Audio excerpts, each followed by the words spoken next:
are in downtown Austin, Texas, currently staying at the Austin Proper Hotel. We are here for Sleeping Around the podcast. Very excited. We've done some photo shoots, and so today we're going to be walking the streets and asking people how they slept. It should be really interesting. Excuse me, ma'am. Can I ask you a question? How did you sleep last night? Not very well. What does that mean? 4 hours of sleep? Probably up and down. Yeah, what about you, sir? How many hours of sleep did you get last night? 9. Now that's my hero right there. So my name is Matthew. I do a Sleeping Around the podcast, and we focus all on sleep health and the importance of sleep. Have you always had issues with sleep? No, just recently right now. Okay. Is there something that happened? You don't have to get personal. Something that happened recently, or is it just weather changes? No, just stress in my daily life. Well, I'm gonna tell you what, thank you so much for sharing that. A lot of our viewers, that's the number one reason why they don't sleep at night. Either money reasons, stress, death in the family. But this guy's sleeping 9 hours. I'm a little jealous. I'm taking on all his stress. I'm taking on all his stress. Well, I'll tell you what, thank you guys so much for answering that question. And I really do hope you get some more sleep. Thank you. I know for me, it has to do with meditation, exercise, and trying to eat healthy, but sometimes life's just life. That's why we're out walking, trying to get a little exercise. All right, in, so. thank you so much Thank for you. joining us. Nice meeting you. Yeah, so that's a perfect example. I mean, that's just random two people on the street. The lady said she slept 4 hours, she's dealing with stress. How many of you out there are dealing with the exact same issues? Now, that guy next to her, I don't know if you guys noticed, but his jaw was protruding a little. If you know anything about sleep and oral devices, that's exactly what happens. And for most people who have a protruded jaw, when they lay down, their mouth and airway stays open. Ann is actually in the hotel getting a jacket. And so she's gonna be joining us. Oh my gosh. So we are in Austin, Texas. Yes, we are. And we are doing some shoots called the Man on the Street segment. Man or woman, human on the street. You're right. Non-binary, non-judgmental person on the street. Hey, you know what? I don't need to assign a gender or anything to anyone, right? It's just a matter of getting a chance to talk to whoever wants to talk to us and talk about sleep. I agree. So the plan is that we're going to walk here in Austin, Texas, and we're going to find some people. We're going to talk about some sleep. Yes, we are. See what the people on the street truly have to say about how they sleep, why they sleep, what they do, and just kind of a fun exercise. I agree. While we get some exercise. Yes, I love it. All right, here we go. 2 dudes up. Gentlemen, can I ask you a question real quick? He's on lunch break. How did you sleep last night? That sounded out of it. Pretty well. How many hours of sleep you did a night? About 6 to 8.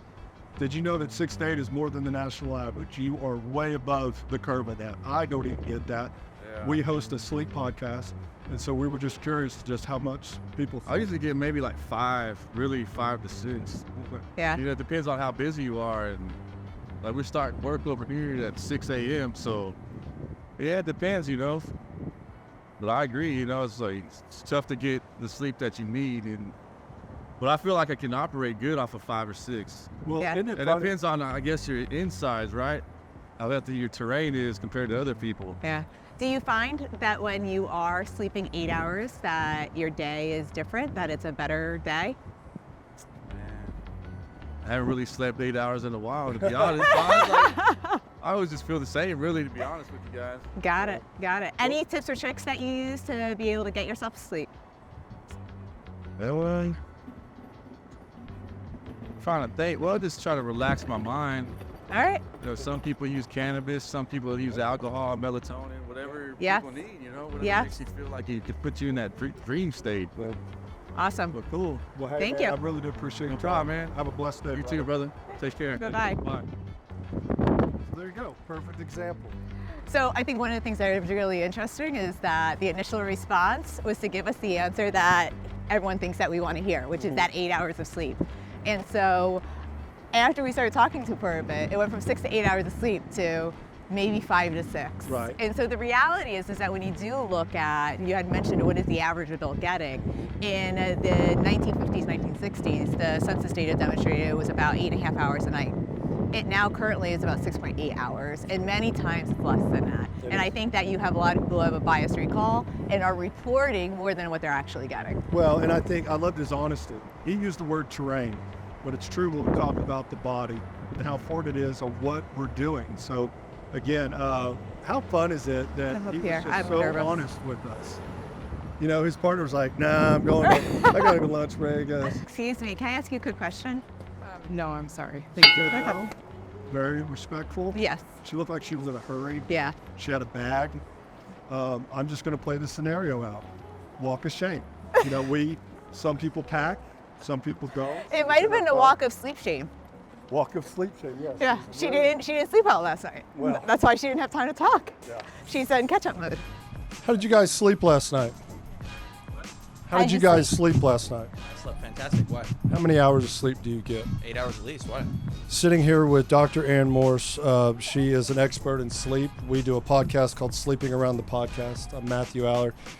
We're shooting here in Austin over at the Proper Hotel. Thought we'd hit the streets and find out how people sleep here in Austin. Love your tattoos, by the way. Last night I slept very good, but most nights I don't sleep good at all. So what made last night unique?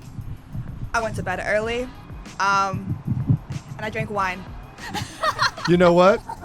Woman after my own heart. I had a very nice glass of wine last night. Wine helps me relax before I go to sleep at night.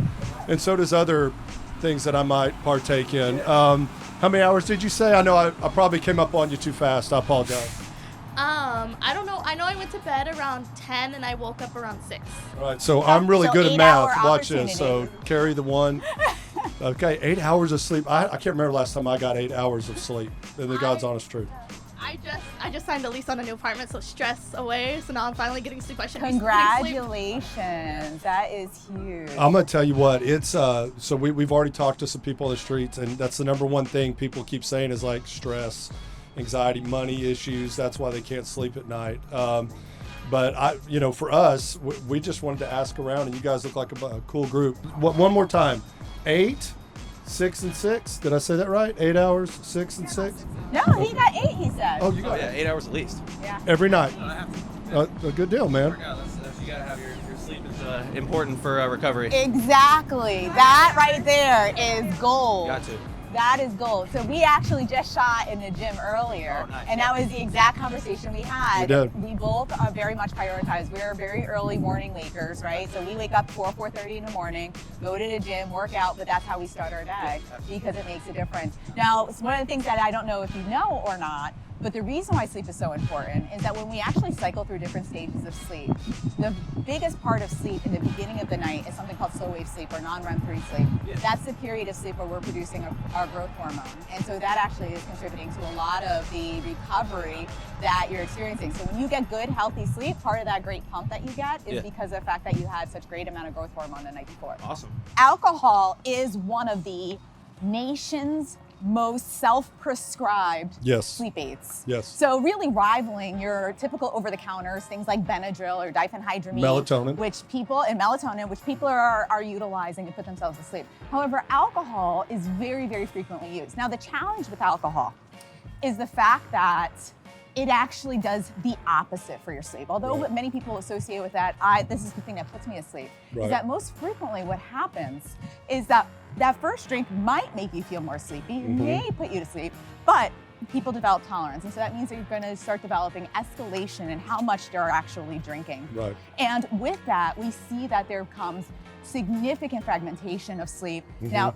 alcohol is also a REM suppressant, and so it's changing your ultradian pattern, which is how you cycle through the night.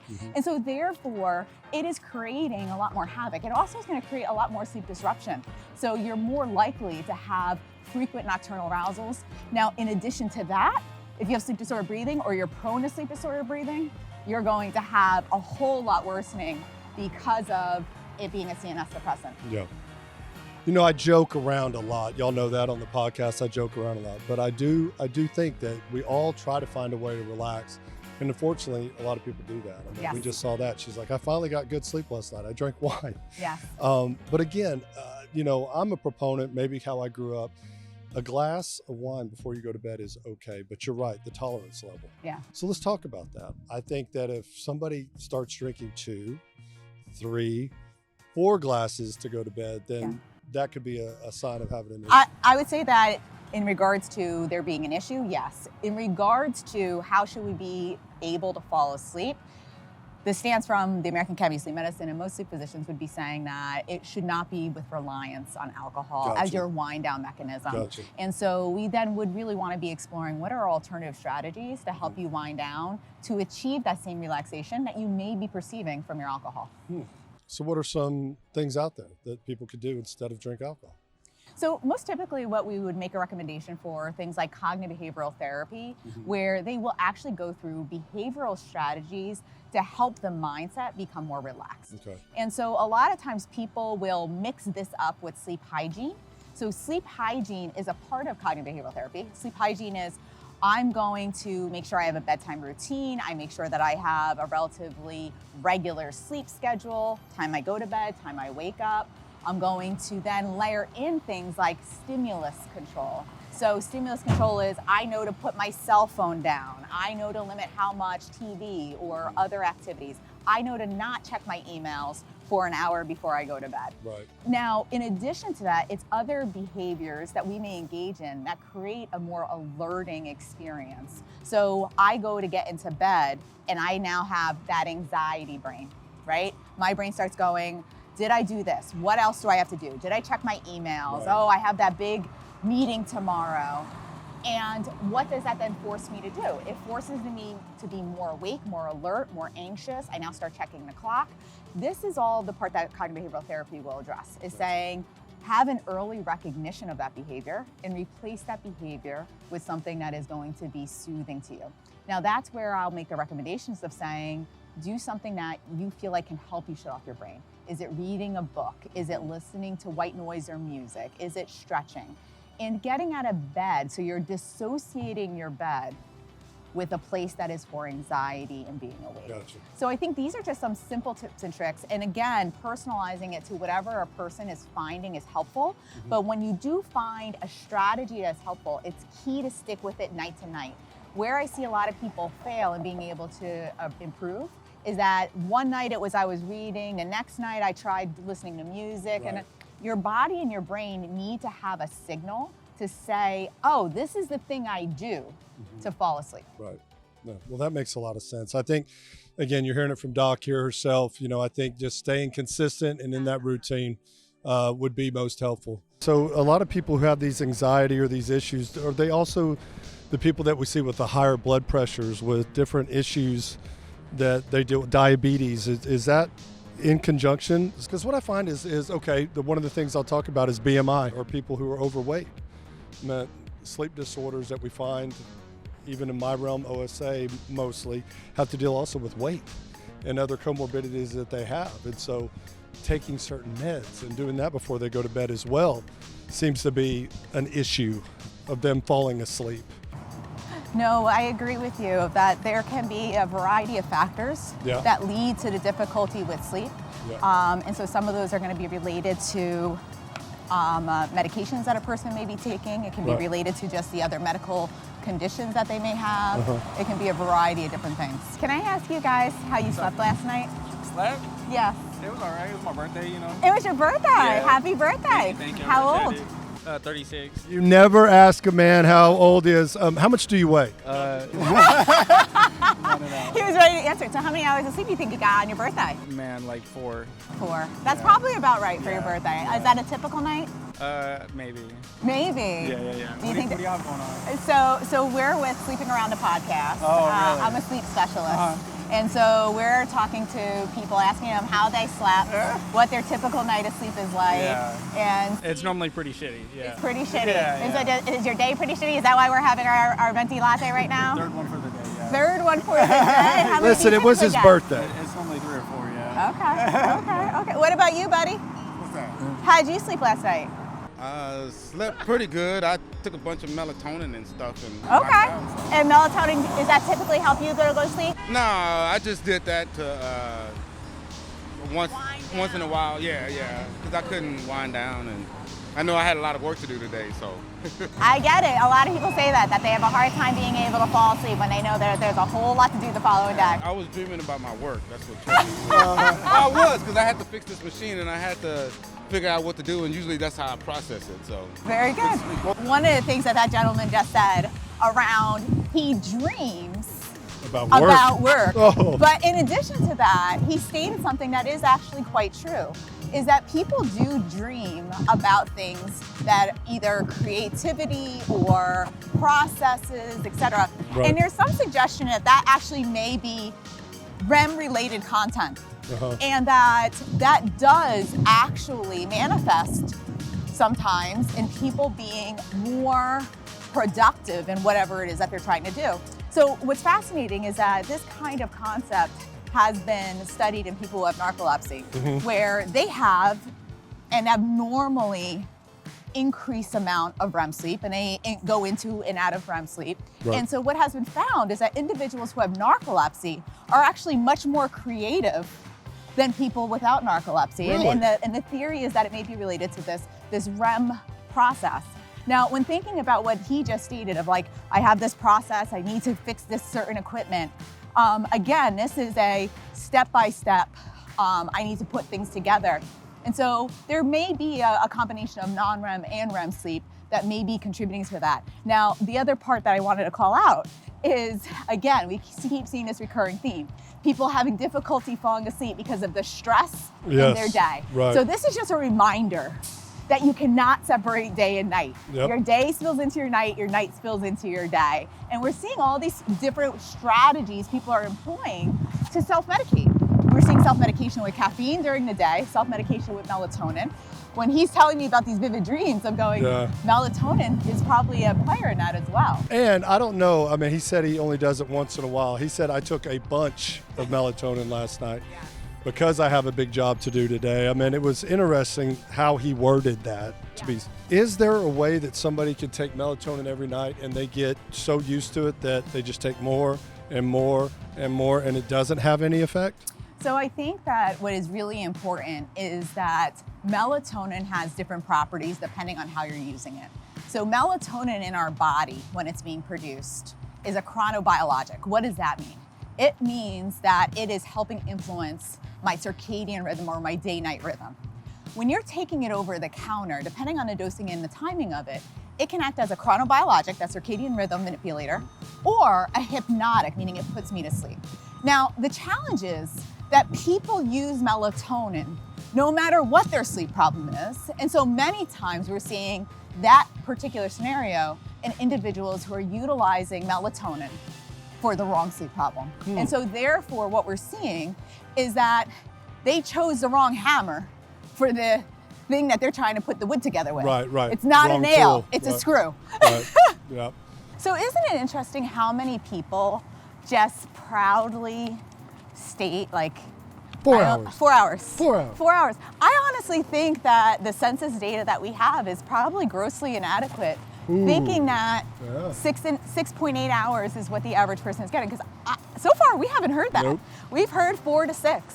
Except for a young gentleman who was very much into fitness. Yep. And he prioritized sleep as a part of that. And so it's really quite fascinating from that perspective. Well, I've always found it interesting because myself, man, if I get 5 hours, I am so happy. Yeah. And still to this day, we do this podcast, I do my job, and I'm still excited when I get 5 straight hours. Did this episode leave you wanting more? Then make sure you subscribe and check out this episode right here.